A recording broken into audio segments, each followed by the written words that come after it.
Assalamualaikum warahmatullahi wabarakatuh. Innal hamdalillah nahmaduhu wa nasta'inuhu wa nastaghfiruh wa na'udzu billahi min shururi anfusina wa min sayyiati a'malina may yahdihillahu fala mudhillalah wa may yudlil fala hadiyalah. Asyhadu an la ilaha illallah wahdahu la syarika lahu wa anna Muhammadan abduhu wa rasuluh. Allahumma shalli ala Muhammad wa ala ali Muhammad kama shallaita ala Ibrahim wa ala ali Ibrahim wa barik ala Muhammad wa ala ali Muhammad kama barakta ala Ibrahim wa ala ali Ibrahim innaka Hamidum Majid. Melanjutkan kajian kitab Sahih Al-Bukhari masih pada kitabus shalah. Di kajian kita Ahad ketiga bulan Mei kita sampai pada bab 77, hadisnya 463 yang menerangkan tentang membuat kemah di dalam masjid yang digunakan oleh sahabat ketika ada yang sakit. Malam hari ini kita akan mulai dari bab 78, hadisnya 464, 465. Imam Al-Bukhari berjudul Babu idkhalil ba'iri fil masjidi lil illati. Bab memasukkan kendaraan ya. Al-ba'ir ini binatang ternak yang digunakan sebagai kendaraan. Onta. Fil masjidi ke dalam masjid lil illati karena suatu alasan. Imam Al-Bukhari mengetengahkan bab ini mengawalinya dengan mengutip pernyataan Abdullah bin Abbas. Wa qala Ibnu Abbasin, dan telah berkata Ibnu Abbas. Tawafan Nabiyyu sallallahu alaihi wasallam, Nabi sallallahu alaihi wasallam telah tawaf ala ba'irin di atas kendaraan. Jadi tawafnya sambil mengendarai ontanya yang dikutip oleh Imam Al-Bukhari. Kemudian hadisnya 464, Imam Al-Bukhari mengetengahkan hadis ini sampai kepada sahabat Urwah bin Zubair dari Zainab binti Abi Salamah, dari Ummu Salamah. Dia berkata, Sakautu, aku telah mengadu ila Rasulillahi, kepada Rasulullah. Anni, bahwasanya aku astaki, aku sakit. Ummu Salamah ini menyampaikan kepada Rasul bahwa beliau dalam keadaan sakit. Kemudian Rasulullah SAW bersabda kepada Ummu Salamah, qala tufi, bertawaflah kamu miwaro innasi, di belakang orang-orang, wa anti raqibatun, dan kamu boleh berkendara. Fatubtu, kemudian aku tawaf, wa Rasulullahi sallallahu alaihi wasallam, dan Rasulullah sallallahu alaihi wasallam yusolli, salat, ila jambil baiti, di sisi Ka'bah. Yaqra'u, membaca bituri wa kitabim masturin, Al-Quran surah At-Tur. Ini menjadi alasan orang ketika melaksanakan tawaf boleh mengendarai kendaraan kalau dia dalam keadaan sakit. Lah kalau sekarang kan tidak naik onta Bapak Ibu ya, tapi naik kursi roda begitu kan, ada tempat khususnya dan ada petugasnya. Ada petugas yang nanti dorong orang-orang yang akan melaksanakan tawaf. Tidak campur dengan tawaf orang-orang yang sehat, dipisah. Ini Rasul memberikan perintah kepada Ummu Salamah itu di belakang. Itu makna diizinkan berkendara ketika tawaf karena lil illati, karena suatu alasan. Jadi yang melaksanakan haji, melaksanakan umroh, kemudian tawafnya memakai kursi roda, itu menggunakan dalil hadis ini.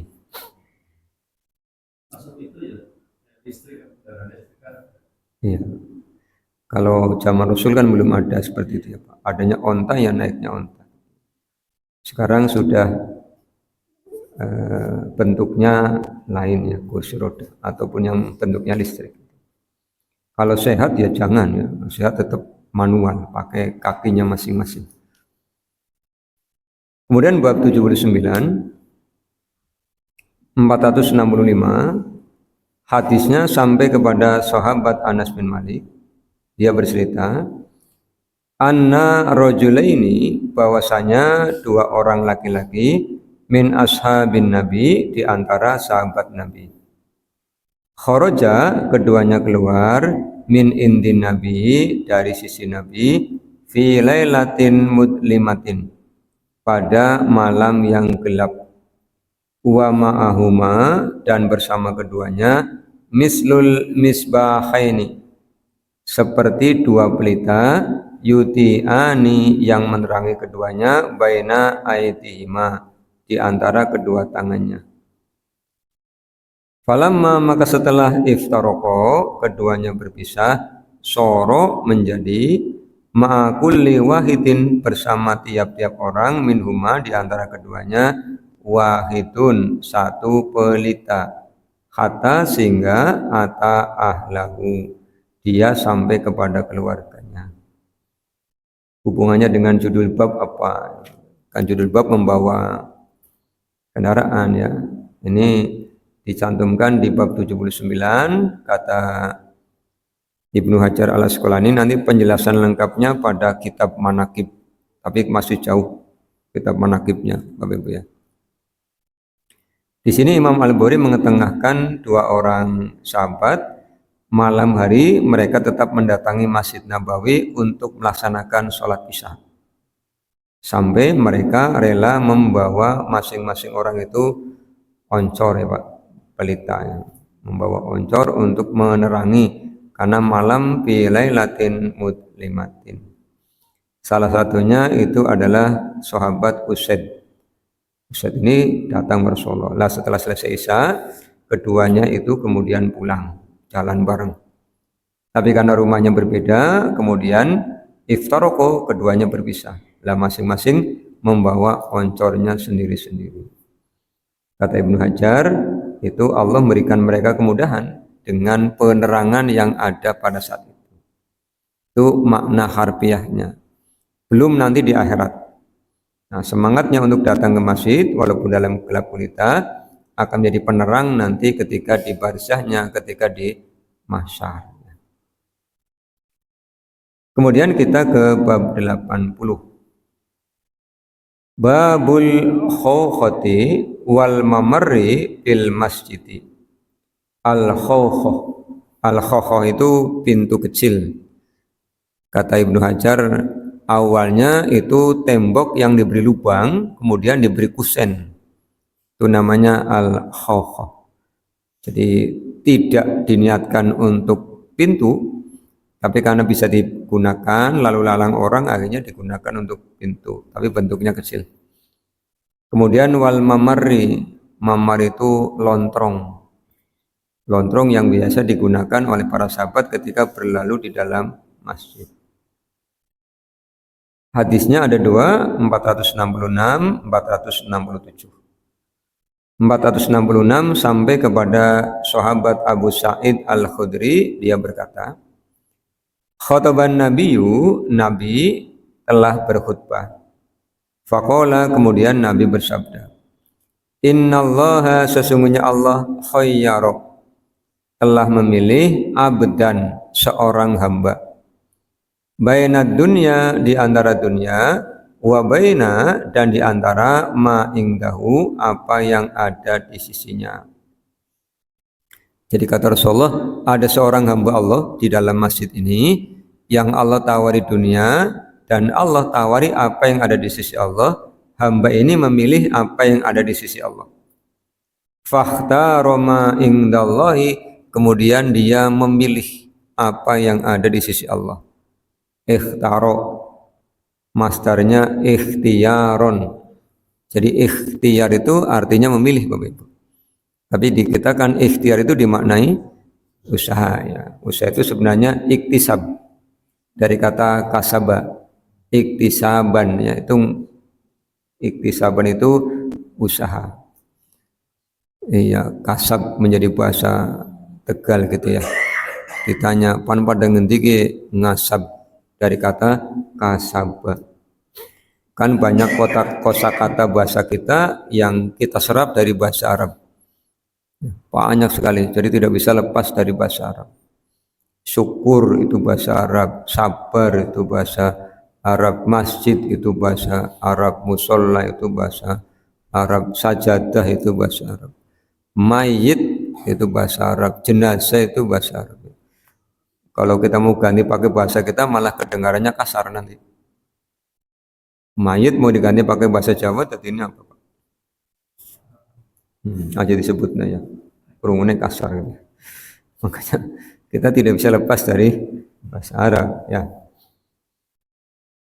Jadi kata Rasul, orang itu memilih apa yang ada pada Allah.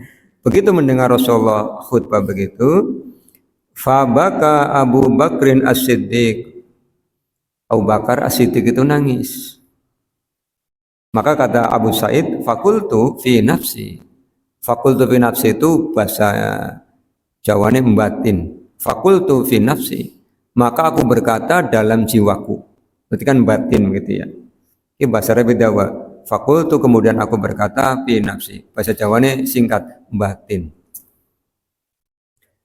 Iya. Mayubki, apa yang menyebabkan menangis hadas syekh, orang tua ini. Kenapa dia nangis? Kata Abu Sa'id Al-Khudri. Iya kunillahu khayyaru abdan baina dunya wa baina indahu fahtarama indallah. Mengulangi ucapannya Rasul.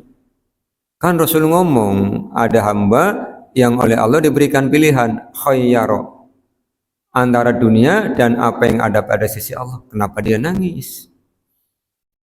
Kemudian Abu Said baru menyadari setelah Rasulullah SAW itu menjelaskan.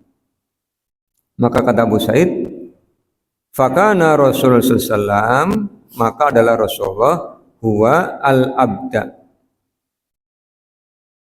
Kata Abu Said, bukankah Rasul itu ya hamba Allah yang paling memilih apa yang ada di sisi Allah? Tapi kenapa Abu Bakar yang nangis kan begitu? Wa kana Abu Bakrin a'lamana. Kata Abu Said, Abu Bakar adalah orang yang paling pandai di antara kami. Orang yang paling luas pengetahuannya di antara kami. Qala Rasulullah kemudian melanjutkan ucapannya. Ya Aba Bakrin, wahai Abu Bakar, la tabki, kamu jangan nangis. Jadi lagi khutbah, Abu Bakar mendengar ucapannya Rasul nangis, Rasul langsung memberikan nasihat pada Abu Bakar, la tabki, jangan nangis. Inna sesungguhnya amannan nasi, orang yang paling berjasa. Ada, ini dimaknai paling berjasa ya, bukan yang mengungkit-ungkit. Karena akar katanya hampir sama. Bil manni wal adha, mengungkit-ungkit dan menyakiti. Tapi amanna itu A-nya pendek ya. Kalau A-nya panjang jadi kami telah beriman. Amanna, kami telah beriman. Tapi karena ini A-nya pendek, amanna itu yang paling berjasa, annasi di antara manusia, alayya untukku, kata Rasulullah, fi suhbatihi, dalam persahabatan, wa malihi, dan dalam urusan harta, Abu Bakrin, Abu Bakar. Jadi Rasul bilang pada Abu Bakar, tidak usah nangis, karena engkau adalah orang yang paling berjasa. Dalam urusan persahabatan, engkau orang yang paling berjasa. Orang di luar kerabat Rasul yang ditawari al-Islam langsung masuk Islam. Tidak banyak bertanya. Orang yang membenarkan Rasul ketika orang-orang mendustakan Rasul. Ini persahabatan. Bapak Ibu masih ingat ketika mendengar atau membaca kisah tentang Isra Mi'raj. Ketika orang-orang Quraisy mendustakan Rasul, Abu Bakar ketika ditanya, bagaimana pendapatmu? Bahwa temanmu katanya baru Mi'raj ke langit dari Masjidil Haram ke Al-Aqsa, dari Al-Aqsa ke Sidratul Muntaha. Abu Bakar bertanya, siapa yang mau begitu? Temanmu Muhammad. Apa kata Abu Bakar? Aku percaya. Jadi orang yang mau memprovokasikan jadi patah hati, Pak. Tujuannya kan bin Abu Bakar orang ngandil kan. Malah jawabannya, aku percaya. Apa alasannya? Kata Abu Bakar, untuk perkara kecil saja dia tidak pernah berdusta, apalagi perkara besar. Jadi orang jujur itu ukurannya begitu. Kalau untuk hal sepele dia tidak akan berdusta, apalagi untuk hal yang besar. Tapi kalau untuk hal yang besar berdusta, yang sepele pasti nggoroi, Pak. Itu rumusnya. Menjadi rumus bagaimana kita mempercayai seseorang. Makanya Rasul bilang, engkau orang yang paling berjasa dalam persahabatanku. Termasuk ketika Abu Bakar bolak-balik minta izin pada Rasul. Ya Rasul, aku minta izin untuk hijrah. Apa kata Rasulullah? Bersabar ya. Barangkali nanti kalau kamu hijrah ada temennya. Sampai Allah perintahkan Rasul hijrah, maka nanti akan kita ketemu hadisnya.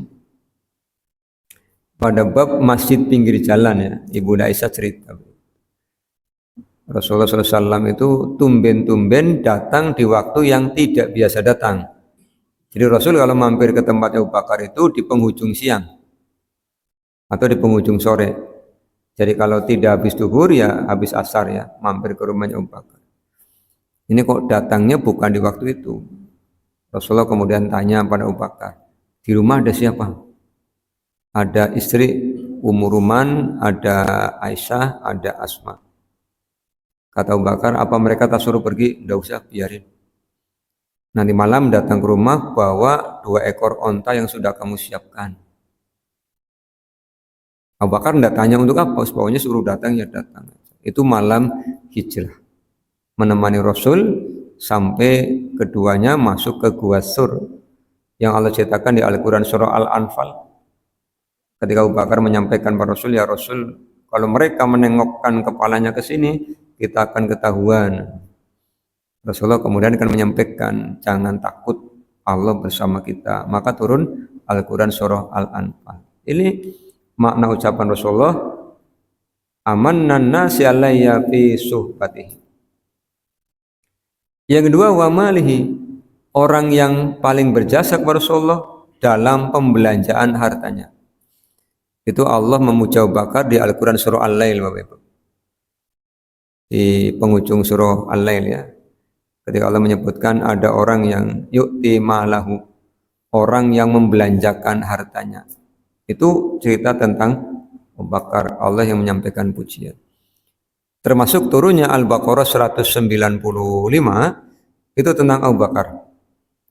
Jadi ketika mau perang Tabuk, Abu Bakar datang ke Rasulullah membawa seluruh hartanya. Kemudian Rasulullah tanya, kalau semuanya dibawa ke sini bagaimana dengan dirimu dan keluargamu? Jawabannya apa? Cukuplah bagiku Allah dan Rasulnya. Maka oleh Allah diingatkan dengan Al-Quran surah Al-Baqarah 195. Wa anfiqu fi sabilillahi wa la tulqu bi'aidikum ila tahlukah wa asinu innallaha yuhibbul musinin. Infak boleh, tapi jangan sampai menjatuhkan dirimu ke dalam kebinasaan. Kalau semuanya diinfakkan, nanti keluarganya bagaimana? Maka disitulah kemudian muncul aturan maksimal 1/3. Itu kenapa disebut orang yang paling berjasa dalam persahabatan dan dalam urusan pembelanjaan harta. Termasuk kemarin saya membaca tulisan bagus Abu Dujana. Abu Dujana ini salah seorang yang ikut dalam peperangan Rasul ya, di perang Uhud itu. Setelah selesai sholat subuh, dia langsung beranjak pergi, tidak zikir. Kemudian Rasulullah memanggilnya, kenapa tergesa-gesa? Abu Dujana kemudian bilang, aku khawatir anak-anakku sudah bangun ya Rasul. Aku khawatir mereka mencuri buah pohon-pohon korma yang di dekat rumah. Jadi khawatir anaknya melakukan itu, maka dia segera bergegas. Menyadari bahwa Abu Dujana dalam keadaan kekurangan, Rasulullah kemudian meminta bantuan Abu Bakar untuk membayari 1 pohon korma untuk Abu Dujana.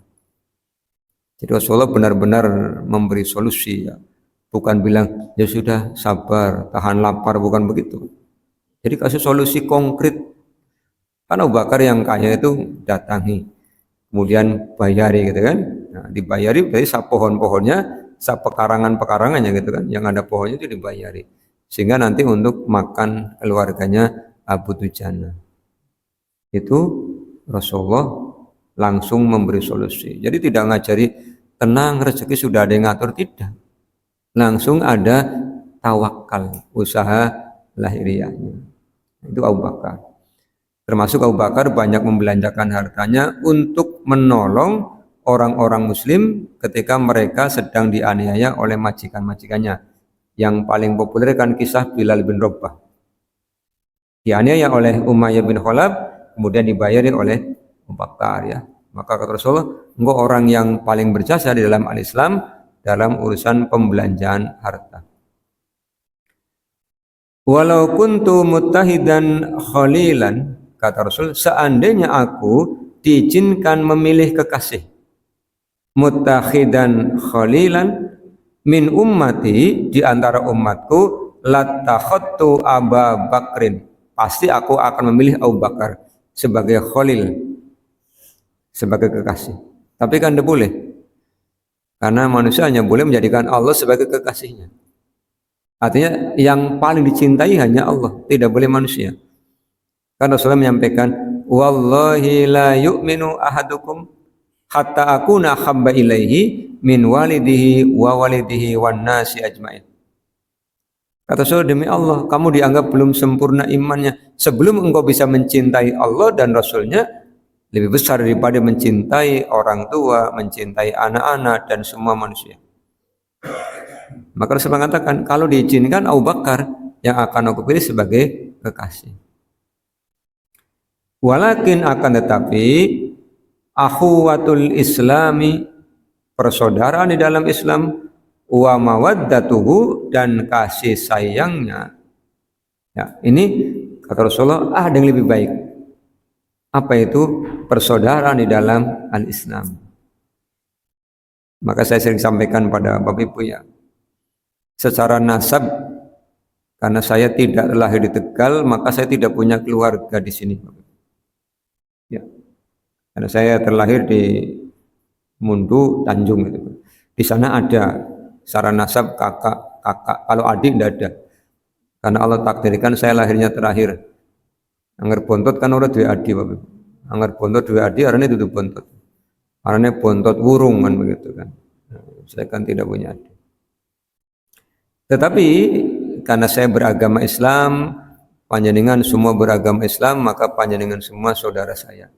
Dan persaudaraan dalam Islam itu lebih baik, lebih kuat dibandingkan persaudaraan dalam hubungan kekerabatan. Karena apa? Kita diikat bukan atas hubungan darah, tapi karena satu Tuhan yang sama, Allah SWT, mengikuti Nabi yang sama, Nabi Muhammad, membaca kitab yang sama, Al-Quran, mengikuti milah yang sama, Al-Islam. Makanya kalau sholat kan takbirnya bunyinya sama semua. Apapun latar belakang kita, kalau ngangkat tangan yang munine pada Allahu Akbar. Itu contoh bahwa kita itu adalah bersaudara. Makanya nanti kita akan ketemu hadis, Rasulullah menyampaikan, al-mu'minu lil mu'mini yasudduhu ba'duhu ba'dun. Mukmin satu dengan mukmin yang lain itu saling menguatkan. Terus Rasul tasbik. Tasbik itu begini, merapatkan jari-jarinya. Jadi gambaran orang mukmin dengan mukmin kayak gini, sangat erat. Apa yang membuat erat itu? Jika hatinya tadi ada mawaddah, ada kasih sayang. Tapi kalau hatinya ada kedengkian, tidak bisa. Makanya orang mukmin tidak boleh menyimpan kedengkian, karena nanti tidak bisa bersaudara. Kedengki itu menjauhkan. Yang dengki itu orang munafik, orang musyrik, orang kafir. Orang mukmin tidak boleh dengki. Maka kalau jenengan kok kerasa ada kedengkian, segera ditekan, dihilangkan. Jangan sampai tumbuh subur. Apa sih kedengkian itu? Ing tamsaskum hasanatun tasuhum wa ing tusibkum sayi'atu yakrahu biha. SMS. Senang melihat orang susah, susah melihat orang senang, itu dengki. Jangan sampai. Kemudian Rasulullah berpesan, la yabqayanna fil masjidi babun. Tidaklah tertutup di dalam masjid pintu-pintu illa kecuali sudah itu tadi pintu kecil. illa babu Abi Bakrin. Jadi kata Rasulullah, semua pintu ini kalau udah malam ditutup kecuali kalau Abu Bakar yang mau datang, itu pintunya senantiasa terbuka. Jadi khusus Abu Bakar itu diberikan sudah pintu kecil tadi yang bisa dia datang kapanpun untuk ketemu Rasul. Itu yang membuat Abu Bakar itu kemudian menangis. Baru Abu Saidnya ngeh, oh kenapa dia menangis? Karena mendapatkan kalimat yang terkait dengan dirinya. Itu 466. 467 ini sama, hanya hadisnya diceritakan oleh Abdullah bin Abbas. Jadi ketika peristiwa tadi itu yang hadir di masjid tidak hanya Abu Said tapi juga banyak sahabat yang lain. Apa kata Abdullah bin Abbas? Kharaja Rasulullah SAW, Rasulullah SAW telah keluar fi marodihi pada saat beliau sakit, alladzi mata fihi yang menjadi sebab beliau meninggal. Ketika keluar, asiban roksahu, asiban itu mengikatnya, ada ikatan roksahu di kepalanya, bi khirqatin, menggunakan khirqah. Khirqah itu kain ya Pak, jadi digubet ini kayak apa namanya, ibu-ibu zaman dulu kalau habis melahirkan itu kan ditempeli sini yang untuk mengurangi sakit kepala. Nah, itu kan kemudian digubet ya. Bilis, yang nanggung bilis.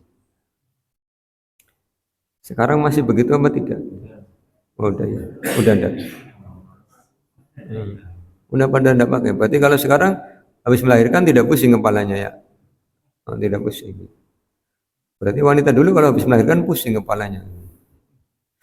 Jadi kubut ini makanya kayak pendekar gitu kan. Nah, Rasulullah itu mengikat kepalanya dengan kain. Ini para sahabat itu luar biasa Bapak Ibu ya. Nabi itu apapun diperhatikan. Jalannya diperhatikan ya. Sampai mengikat kepala aja diceritakan mengikat kepala. Faqa'ada 'alal mimbari, kemudian Rasul duduk di atas mimbar. Fahamidallaha, kemudian Allah memuji Allah, wa asna alaihi, asna itu menyanjung. Itu tadi yang biasa dibaca di muqaddimah, innal hamdalillah, itu kan memuji Allah. Nahmadu wa nasta'inuhu wa nastaghfiruh, itu adalah memuji dan menyanjung Allah Subhanahu wa taala. Kemudian kalimat berikutnya sama dengan di atas, Rasul menyampaikan pujian kepada Abu Bakar, ya.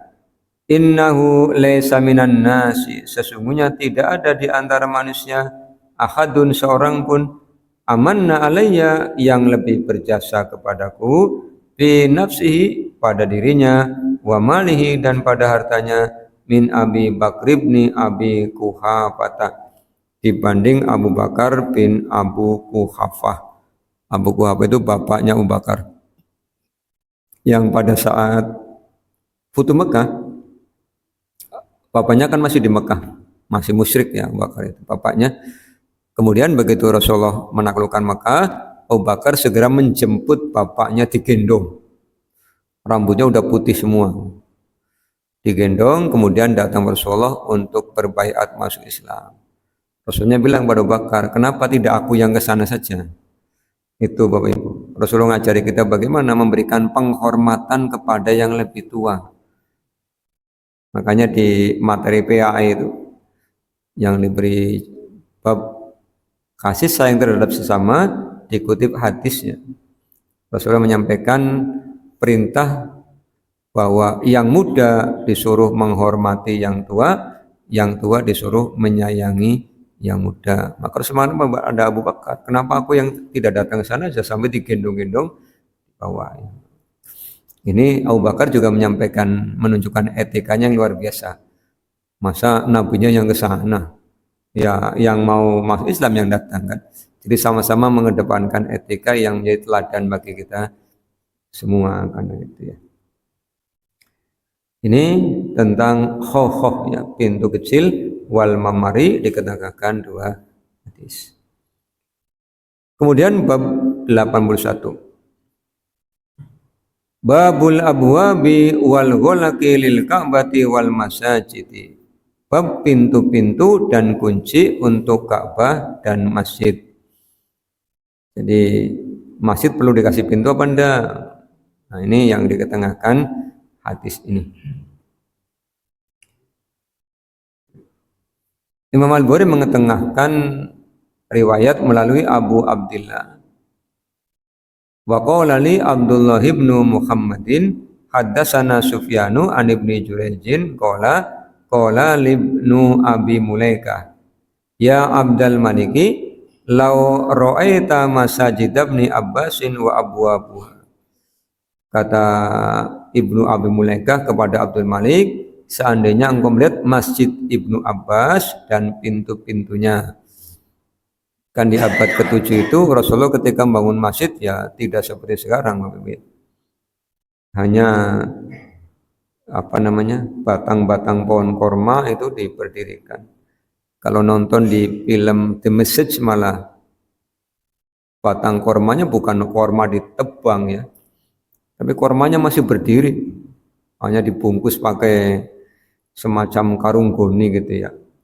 Jadi itu kemudian tembok-temboknya itu ditutupi batu supaya binatang ternak tidak masuk. Lantainya pasir, atapnya blaket tepe kan gitu. Itu abad ke-7. Sehingga ya tidak ada pintunya. Temboknya aja bisa dipelangkai kan begitu. Makanya oleh Imam Al-Bukhari diberi judul aslinya masjid perlu dikasih pintu apa tidak kan itu. Ya oleh sekarang ya dikasih pintu. Temboknya tinggi lo tidak ada pintunya lewat mana? Kemudian wal ghalaqi perlu dikasih kunci. Dikutip hadis 468 tentang kisah Futuh Mekah pada saat Rasulullah SAW dengan beberapa orang sahabat ini masuk ke dalam Ka'bah. Hadisnya sampai kepada Abdullah bin Umar. Kata Abdullah bin Umar, anna nabiyya bahwasanya Nabi SAW qadima Makkah, sampai ke Mekah tahun 8 Hijriah Bapak Ibu ya. Ini Futuh Mekah. Fada'a Utsman bin Talhata, kemudian Rasul memanggil Utsman bin Talha. Siapa Utsman bin Talha itu? Pemegang kunci pintu Ka'bah. Sampai sekarang itu yang megang kunci pintu Ka'bah itu keturunan Utsman bin Talha. Rasulullah kemudian mengembalikan kuncinya dan memberikan amanah bahwa dia dan keturunannya yang boleh memegang kunci pintu Ka'bah. Jadi sudah sejak tahun 8 Hijriah sampai sekarang 1447 itu keturunannya semua. Bapak Ibu ya. Memanggil Utsman bin Talha, fa fatahal baba, kemudian membuka pintu Ka'bah. Fadakhalan nabiyyu, kemudian Nabi masuk ditemani siapa? Wa Bilalun Bilal, wa Usamah bin Zaidin Usamah bin Zaid, wa Utsman bin Talhata Utsman bin Talha. Kalau membaca sejarah ini, yang diajak itu dua sahabat yang punya nasab dari Habasyah. Usamah bin Zaid itu putranya Zaid bin Harithah. Ini orang Habasyah. Bilal bin Rabah juga orang Habasyah. Jadi orang-orang yang sebelum al-Islam itu posisinya sebagai hamba sahaya. Kalau bahasa sekarangnya mereka masyarakat bukan kelas utama. Tapi Rasulullah ingin menunjukkan bahwa al-Islam itu menilai orang bukan berdasarkan asal usul keturunan. Sehingga Rasulullah masuk ditemani oleh Usamah bin Zaid, Bilal bin Rabah, satunya yang megang kunci. Rasul. Terus summa aghlaqal baba. Setelah 4 orang ini masuk, pintunya ditutup dari dalam. Lah Abdullah bin Umar ini ngejar, tidak bisa masuk karena udah aghlaq, sudah dikunci. Fala bisa fihi sa'atan. Rasulullah kemudian bisa tinggal di dalam Ka'bah sa'atan beberapa waktu. Summa kemudian kharaju, mereka keluar. Setelah keluar, Ibnu Umar berkata, dia bertanya, qala Ibnu Umar berkata, fa badartu, kemudian aku menghampiri. Siapa menghampiri siapa? Fasaltu, kemudian aku bertanya Bilalan kepada Bilal. Fa badartu, aku menghampiri. Ini kalau kosakatanya diingat, aslinya Bapak Ibu sudah bisa ngomong bahasa Arab ya Pak. Ini kan kita sudah ngaji 468 ya, kan kosakatanya gonta-ganti. Kalau diingat-ingat, ini kan bisa ngomong bahasa Arab ya. Jadi kalau ketemu orang Arab yang asli Arab itu ngomongnya Arab, jadi kan bisa. Ya. Tapi jangan megang kitab ini dibacain gitu ya. Cari kosakata yang pas untuk ngomong. Karena bahasa itu kan keterampilan sebenarnya, semakin digunakan ya semakin lancar gitu ya. Fasal tu, kemudian aku bertanya Bilalan kepada Bilal. Fakola, kemudian dia berkata, sholla fihi, Rasulullah sholat tadi. Fakultu, aku berkata, fi ayyi, di mana? Bainal ustuwanataini, di antara dua tiang. Qala Ibnu Umaru, kemudian Ibnu Umar berkata, fadahaba alayya, kemudian pergi dariku, an as'alahu, aku bertanya kepadanya, kam sholat, berapa sholatnya. Jadi Rasul sholat 2 rakaat di dalam Ka'bah. Kira-kira Bapak Ibu, kalau sholat di dalam Ka'bah madhabnya kemana Pak? Madhabnya kemana kira-kira? Kalau di luar kan ngadep ke Ka'bah nih, lah kalau di dalam madhab kemana? Rasulullah SAW itu menghadap ke arah dinding Ka'bah yang berhadapan dengan pintu Ka'bah. Karena pintu Ka'bahnya berada di belakang Rasul. Pintu Ka'bahnya berada di belakang Rasul, berarti kan Rasul menghadap ke arah dinding yang berhadapan dengan pintu. Nah sekarang pintunya itu sebelah mana? Yang sudah ke sana sebelah mana? Yang sudah ke Mekah? Orang itu ini. Pokoknya pintunya nempel Pak. Ya, pintu Ka'bah itu menghadap ke arah utara ya Pak. Menghadap ke arah utara. Hajar Aswad itu di pojok sini. Karena ketika mau tawaf itu startnya dari sini, dari arah tenggara. Sini. Ini kan pojok lah. Pintunya sebelah sini. Ini. Nah, kemudian di arah utara itu ada lengkungan sini. Itu ada makom Ibrahim, ada Hijri Ismail. Orang pada rebutan sholat di sini. Perasaan saya tidak keder Pak. Kenapa? Karena mataharinya terbit dari timur, terbenam di barat, berarti nyong ora keder. Tapi ketika di Madinah, gue nyong keder Bapak Ibu. Bisa nih, soalnya serengannya kualik sih.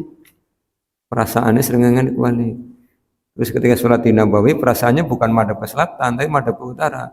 Padahal Madinah itu sebelah utaranya Makkah, berarti kan nyong keder.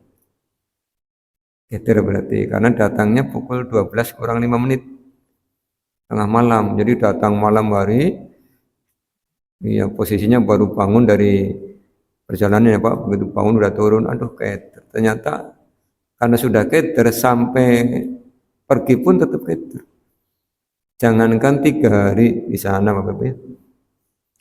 Saya berdinas di Losari, di desa Prakpagelor, 17 tahun. Kalau sholat di Masjid Mujahidin, keder Pak. Nganti mutasi ya si keder. 17 tahun padahal nih kan. Kalau sholat di sana perasaannya madhep ngidul orang madhep. Jadi perasaannya gue masjidnya madhep ngalor. Makanya kalau ngaji itu tudang tuding orangnya pada ketawa. Wong keder kan tudang tuding bae kan. Jadi benar ternyata orang kalau datang itu sudah bingung sampai akhir hayat bingung. Alhamdulillah di Tegal saya tidak bingung. Al Hidayah ke madhep ngetan jadi. Berarti kan mana bener madhep ya. Angger cari mana madhep ngidul kan jenengan pada gemuyu mulai keder kan. Nah itu Rasulullah sholat di antara 2 tiang menghadap ke arah dinding Ka'bah yang berhadapan dengan pintu Ka'bah. Maka Abdullah bin Umar setiap datang ke Mekah minta izin kepada Utsman untuk masuk dan sholat di sana. Ketika ditanya alasannya apa? Nah, Rasulullah begitu, ya aku begitu. Jadi Abdullah bin Umar itu kalau ditanya alasannya gampang aja. Niru Rasul kan begitu.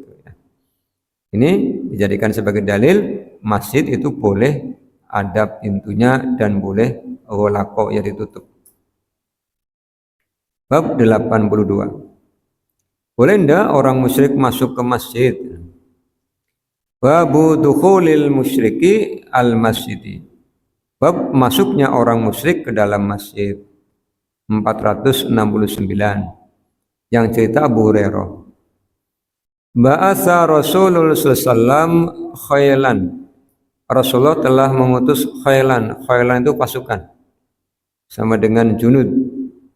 Sama dengan jaid ya. Jaidul usr, pasukan dalam keadaan susah. Junud juga pasukan. Khailan juga pasukan. Tapi jumlahnya yang beda-beda. Mungkin kalau di istilah kita ada regu, ada kompi, ada peleton, ada batalion, mungkin begitu. Yang paling banyak batalionnya. Batalion. Paling kecil kan regu. Beberapa regu menjadi kompi kan itu ya. Kalau upacara kan begitu. Kompi 1 siap, kompi 2 siap, kompi 3 siap. Ini bahasa Arabnya beda-beda. Kata Abu Hurairah, Rasulullah pernah mengutus khailan qibala Najdin. Pasukannya ini sampai ke daerah Najd. Najd itu sekarang KSA ya. Arab Saudi itu. Fajaat kemudian datang, jadi pulang pasukannya membawa tawanan dari Bani Hanifah. Namanya siapa? Sumamah bin Usal. Farobatuhu, kemudian mereka mengikatnya bisariyatin di tiang min sawaril masjidi, di antara tiang masjid. Karena tidak ada penjara sih, jadi tawanannya ditaleni ning masjid. Begitu Rasulullah datang masuk, Rasulullah bilang, siapa tawanan ya Rasul? Diuculna. Begitu disuruh lepaskan, pergi mandi, datang lagi masuk Islam. Jadi melihat kebaikan Rasul membuat Sumamah bin Usal langsung masuk Islam. Ini menjadi dalil orang musyrik juga boleh masuk masjid. Itu dikatakan oleh Imam Al-Bukhari. Ya. Bab 83. Boleh ndak di masjid suaranya banter? Babu rob'i sauti fil masjidi. Bab mengeraskan suara di masjid. Ada 470, 471. 470 ini yang bercerita adalah As-Sa'ib bin Yazid. Kuntu adalah aku iman berdiri fil masjid, di dalam masjid. Fahasobani, kemudian ada yang melemparku, rojulun, seorang laki-laki. Jadi ceritanya ini dalam riwayat yang dikutip oleh Ibnu Majah. Ini zaman Khalifah Umar. Ada 2 orang yang ngobrol banter di masjid, Pak. Tidak diceritakan ya ngobrolnya apa gitu ya. Kemudian As-Sa'ib bin Yazid itu dibalangi batu di Umar. Kemudian dia nengok ya, fanadurtu, kemudian aku melihat faida Umar ibnul Khattabi. Kemudian Umar berkata, idhab fa'tini bihadzaini. Pergi ke wong loro kae gawamene, jadi Umar kayak apa. Jadi naik kabari dibalangi watu ya. Beli kaget. Suruh manggil itu. Fajituhu, kemudian aku datang bihima dengan 2 orang laki-laki itu. Terus Umar bertanya, man antuma? Au min aina antuma? Kamu berdua dari mana? Qala, keduanya berkata, min ahli Tha'ifi, penduduk Thaif. Jadi bukan penduduk Madinah ya, tamu. Qala, Umar berkata, lau kuntuma min ahlil baladi la auja'tukuma. Kalau engkau berasal dari tempat ini, niscaya aku akan menghukummu, pantak sabet kon. Ning masjid ngomongnya banter-banter kayak aku. Tarfa'ani aswatakuma, keduanya mengeraskan suara fi masjidi Rasulillah, di masjidnya Rasul. Jadi kira-kira obrolannya tidak terkait dengan al-Islam, misal pemaning guyonan Bapak Ibu ya. Guyonan pating cekakak itu ya jangan dilakukan. Kayak gawe Umar jengkel. Ya, pemaning di masjid kok ngelawak gitu ya. Tidak diizinkan. Tapi apa larangan ini mutlak? Tidak, karena ada hadis 471 yang bercerita adalah Abdullah bin Ka'ab bin Malik menceritakan tentang Ka'ab bapaknya ya. Ka'ab itu akhbarohu mengabarkan kepada putranya annahu bahwasanya Ka'ab taqadabna Abi Hadrodin dainan. Jadi Ka'ab ini nagih utang kepada Ibnu Abi Hadrod pada zaman Rasul fil masjid, di dalam masjid. Dicari-cari tidak ketemu, lapas ketemu di masjid, kebenaran ke. Kan nagih, karena nagih tidak bayar-bayar, akhirnya kan suaranya tambah banter. Fartafat aswatuhuma, wong namanya ditagih kan sing nagih tambah banter, sing ditagih ya pada bae tambah banter. Hatta sami'aha Rasulullah SAW, sampai Rasul mendengar kedua orang yang suaranya kenceng ini. Wa huwa fi baitihi, Rasul berada di dalam rumahnya. Fa kharaja ilaihima Rasulullah SAW, kemudian Rasul mendatangi keduanya. Hatta sampai kasaba sijfa hujratihi, kemudian menyingkap hordingnya. Wanada, dan Rasul berseru, ya Ka'bu bin Malikin, ya Ka'bu, wahai Ka'ab. Qala, Ka'ab jawab, labbaika ya Rasulullah. Fasyara biyadihi ando isatra min dainika. Rasul beri syarat, we utangnya kurangi setengahnya, kayak gitu. Jadi agar Ka'ab itu memberikan kelonggaran kepada Mas Ibnu Abi Hadrod, utangnya dikurangi ben bisa nyaur kayak gitu ya. Ka'ab jawab, qad fa'altu ya Rasulullah, sudah tak diskon hutangnya ya Rasul. Nah, Rasul kemudian bilang, kum fakti, ngadeg bayar kayak gitu. Nah, jadi ini menjadi pengecualian untuk keadaan tertentu boleh mengeraskan suara. Tapi kalau tidak, ya tidak usah. Bisa? Apa belum? Bisa.